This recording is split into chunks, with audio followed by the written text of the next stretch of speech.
ವಿಶಾಖಪಟ್ಟಣಂನ RK ಬೀಚ್ನಲ್ಲಿ ಯೋಗ ದಿನಾಚರಣೆಯನ್ನ ಸುಮಾರು 3.19 ಲಕ್ಷ ಜನರಿಂದ ಏಕಕಾಲಕ್ಕೆ ಮಾಡಲಾಗ್ತಾ ಇದೆ. 25,000 ವಿದ್ಯಾರ್ಥಿಗಳಿಂದ ಸೂರ್ಯ ನಮಸ್ಕಾರ ಕೂಡ ಜರುಗ್ತಾ ಇದೆ. ವಿಶಾಖಪಟ್ಟಣಂನ ಆರ್ಕೆ ಬೀಚ್ನಲ್ಲಿ ಯೋಗ ಡೇ ಸೆಲೆಬ್ರೇಟ್ ನಡೀತಾ ಇದೆ. ಸುಮಾರು 3.19 ಲಕ್ಷ ಜನರಿಂದ ಏಕಕಾಲಕ್ಕೆ ನಮಸ್ಕಾರ ನಡೀತು. 25,000 ವಿದ್ಯಾರ್ಥಿಗಳಿಂದ ಸೂರ್ಯ ನಮಸ್ಕಾರ ಜರುಗಿತು.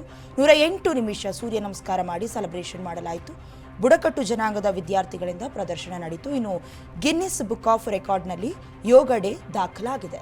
ಮುಖ್ಯವಾಗಿ ಯೋಗ ದಿನಾಚರಣೆ ಅನ್ನುವಂಥದ್ದು, ಯೋಗ ಅನ್ನುವಂಥದ್ದು ಹುಟ್ಕೊಂಡಿರೋದು ಭಾರತ ದೇಶದಲ್ಲಿ. ಇದನ್ನ ಜಾಗತಿಕ ಮಟ್ಟದಲ್ಲಿ ಉನ್ನತೀಕರಣಗೊಳಿಸಬೇಕು ಅಥವಾ ಪ್ರಸಿದ್ಧಿಗೊಳಿಸಬೇಕು ಅನ್ನುವಂಥ ಕಾರಣಕ್ಕೆ 2014ರಲ್ಲಿ ನರೇಂದ್ರ ಮೋದಿ ಅವರು ಪ್ರಧಾನಿಯಾಗಿ ಆಯ್ಕೆಯಾದ ಹೊಸದರಲ್ಲಿ ವಿಶ್ವಸಂಸ್ಥೆಯ ಮುಂದೆ ಯೋಗ ದಿನಾಚರಣೆಯ ವಿಚಾರವನ್ನು ಪ್ರಸ್ತಾಪ ಮಾಡ್ತಾರೆ. ತದನಂತರದಲ್ಲಿ ಇಲ್ಲಿವರೆಗೂ ಅಂದರೆ 11ನೇ ವರ್ಷದ ವಾರ್ಷಿಕೋತ್ಸವದ ಯೋಗ ದಿನಾಚರಣೆಯನ್ನು ಇವತ್ತು ನಾವು ಆಚರಣೆ ಮಾಡ್ತಾ ಇದ್ದೀವಿ ಅಂತ ಹೇಳಿದ್ರೆ, ಅದರಲ್ಲೂ ಕೂಡ ಕೇವಲ ಭಾರತ ಮಾತ್ರ ಅಲ್ಲದೆ ಅಂತಾರಾಷ್ಟ್ರೀಯ ಮಟ್ಟದಲ್ಲಿ ಇವತ್ತು ನಡೀತಾ ಇರೋದು ಅಥವಾ ನೀವು ದೃಶ್ಯಾವಳಿಗಳಲ್ಲಿ ಗಮನಿಸ್ತಾ ಇರೋದು ವಿಶಾಖಪಟ್ಟಣಂನ ಆರ್ಕೆ ಬೀಚ್ನಲ್ಲಿ ಯೋಗ ಡೇ ದಿನಾಚರಣೆಯನ್ನು ಸೆಲೆಬ್ರೇಷನ್ ಮಾಡ್ತಾ ಇರೋದು.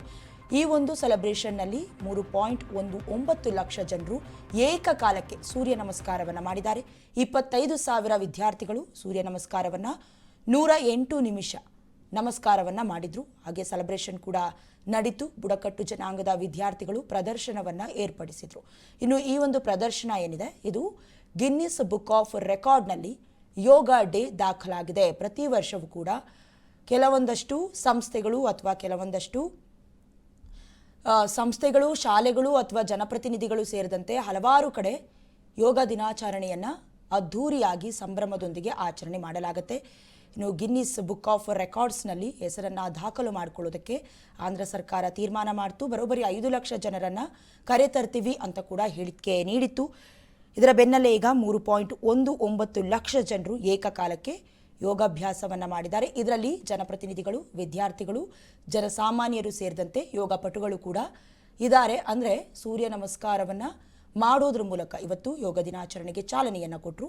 ಮುಖ್ಯವಾಗಿ ನರೇಂದ್ರ ಮೋದಿಯವರು ಕೂಡ ಈ ಒಂದು ಕಾರ್ಯಕ್ರಮದಲ್ಲಿ ಭಾಗಿಯಾಗಿದ್ದರು. ಅವರು ಕೂಡ ಯೋಗವನ್ನು ಮಾಡೋದ್ರ ಮೂಲಕ ಯುವ ಜನತೆಯನ್ನು ಆಕರ್ಷಣೆ ಮಾಡೋದರಲ್ಲಿ ಪ್ರಮುಖರಾದರು. ಅಂದರೆ ಇದಕ್ಕೆ ಯಾವುದೇ ವಯಸ್ಸಿನ ಲಿಮಿಟ್ ಇಲ್ಲ, ಯಾರು ಬೇಕಾದರೂ ಈ ಯೋಗವನ್ನು ಮಾಡಬಹುದಾಗಿದೆ. ಇದರ ಜೊತೆಗೆ ಆರೋಗ್ಯವನ್ನು, ಸ್ಥಿಮಿತವನ್ನು ಕಾಯ್ದುಕೊಳ್ಳೋದಕ್ಕೆ, ಹಾಗೆ ಕೆಲವೊಂದಷ್ಟು ರೋಗಗಳಿಗೆ, ಕೆಲವೊಂದಷ್ಟು ಅನಾರೋಗ್ಯ ಕಾರಣಗಳಿಗೆ ಯೋಗ ಅನ್ನೋದು ಮದ್ದಾಗಿ ಪರಿಗಣಿಸಲಾಗುತ್ತೆ. ಯೋಗ ಮಾಡೋದ್ರಿಂದ ನಮ್ಮ ದಿನಚರಿಯನ್ನು ಕಾಪಾಡಿಕೊಳ್ಳೋದ್ರ ಜೊತೆಗೆ ಆರೋಗ್ಯವನ್ನು ಕೂಡ ಸಮತೋಲನದಲ್ಲಿ ಇಟ್ಕೊಳ್ಬಹುದು. ಹಾಗಾಗಿ ಎಷ್ಟೋ ಜನ ಯೋಗವನ್ನು ಸಜೆಸ್ಟ್ ಮಾಡ್ತಾರೆ. ಹಾಗಾಗಿ ಯುವ ಜನತೆಗೂ ಕೂಡ ಯೋಗವನ್ನು ಮಾಡೋದಕ್ಕೆ ಉತ್ತೇಜನ ನೀಡುವಂಥ ನಿಟ್ಟಿನಲ್ಲಿ ಮೋದಿಯವರು ಕೂಡ ಯೋಗ ಮಾಡೋದನ್ನು ನೀವು ನೋಡ್ತಾ ಇದ್ದೀರಾ. ಮುಖ್ಯವಾಗಿ ನರೇಂದ್ರ ಮೋದಿಯವರು ಸೇರಿದಂತೆ ಜಮ್ಮು ಕಾಶ್ಮೀರದಲ್ಲಿ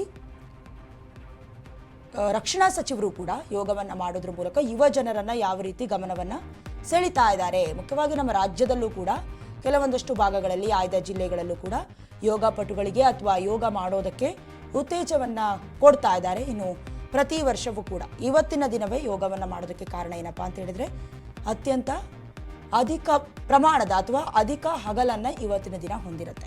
ಹಾಗಾಗಿ ಬೆಳಗ್ಗೆ 8 ಗಂಟೆಯಿಂದ 6 ಗಂಟೆವರೆಗೂ ಯೋಗ ದಿನಾಚರಣೆಯನ್ನು ಮಾಡಲಾಗುತ್ತೆ ಅಥವಾ ಚಾಲನೆಯನ್ನು ಕೊಡಲಾಗುತ್ತೆ. ಕೇವಲ ಭಾರತ ಮಾತ್ರ ಅಲ್ಲದೆ ವಿಶ್ವದಾದ್ಯಂತ ಅಂತಾರಾಷ್ಟ್ರೀಯ ಯೋಗ ದಿನಾಚರಣೆಯನ್ನು ಆಚರಿಸಲಾಗುತ್ತೆ. ಇದ್ರ ಮೂಲಕ ಯೋಗವನ್ನು ಜಾಗತಿಕವಾಗಿ ಎಲ್ಲರೂ ಕೂಡ ಅಭ್ಯಾಸ ಮಾಡಬೇಕು, ಯೋಗಕ್ಕೂ ಕೂಡ ಉತ್ತೇಜನವನ್ನು ಕೊಡಬೇಕು ಅನ್ನುವಂಥ ನಿಟ್ಟಿನಲ್ಲಿ ಯೋಗವನ್ನು ಮಾಡಲಾಗ್ತಾ ಇದೆ.